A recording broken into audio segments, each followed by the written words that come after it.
Hello everyone, welcome to my kitchen. તો મિત્રો, આજે હું તમારી સાથે શેર કરવાની છું લીલી વાલોળનું શાક. તો આ શાક છે તે ખૂબ જ ખાવાની મજા આવે તેવું છે. તો મિત્રો, આ રેસીપી એન્ડ સુધી જરૂરથી જોજો, સ્કીપ બિલકુલ પણ નહીં કરતા. તો ચાલો બનાવવાનું સ્ટાર્ટ કરીએ. તો તમે જોઈ શકો છો કે મેં અહીંયા લીલી વાલોળ લીધી છે.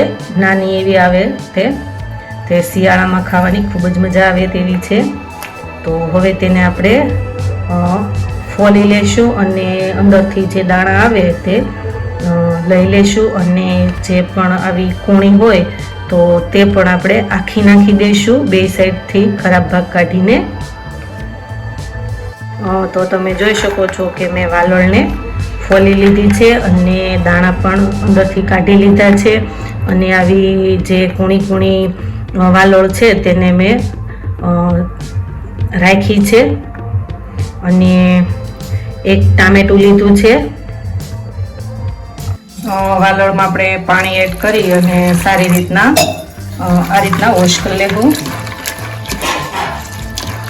તો અહીંયા મેં રીંગણને પણ લાંબી લાંબી કટિંગ કરી લીધા છે, તો તેને પણ સાથે સાથે વોશ કરી લઈશું. તો આપણે ગેસ ઓન કરીશું, પ્રેશર કુકર મૂકીશું, 6 થી 7 ટેબલ સ્પૂન જેટલું તેલ એડ કરીશું. હવે આપણું તેલ ગરમ થાય પછી આપણે તેનો વઘાર કરીશું.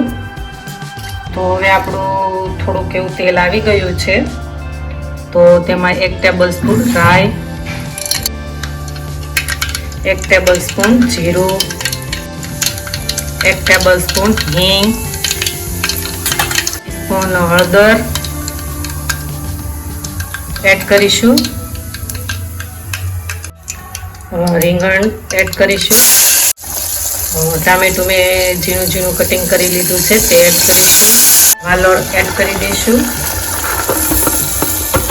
સ્વાદ અનુસાર મીઠું એડ કરીશું. મિક્સ કરી લેશું.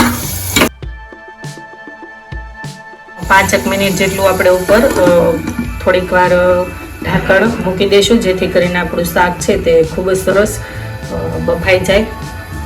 હવે આપણી 5 મિનિટ થઈ ગઈ છે, તો કુકરનું ઢાંકણ લઈ લઈશું. અહીંયા મેં લસણવાળી ચટણી લીધી છે, ખાંડી લીધી હતી ખાયણીમાં, અને 1 ટુકડો ગોળનો એડ કરીશું. જો તમને ગળ્યું ભાવતું હોય તો એડ કરવાનો, નહીંતર નહીં કરવાનો.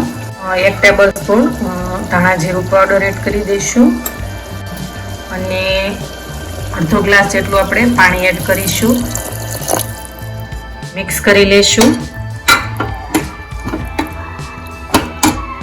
હવે આપણે કુકરનું ઢાંકણ જે છે તે બંધ કરી દઈશું, અને 3 થી 4 જેટલી આપણે વિસલ થવા દઈશું.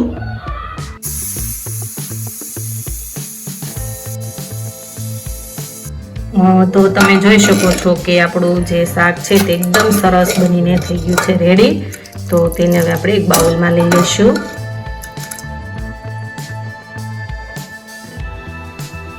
તો મિત્રો, તમે જોઈ શકો છો કે આપણી લીલી વાલોળનું શાક એકદમ સરસ બનીને રેડી થઈ ગયું છે.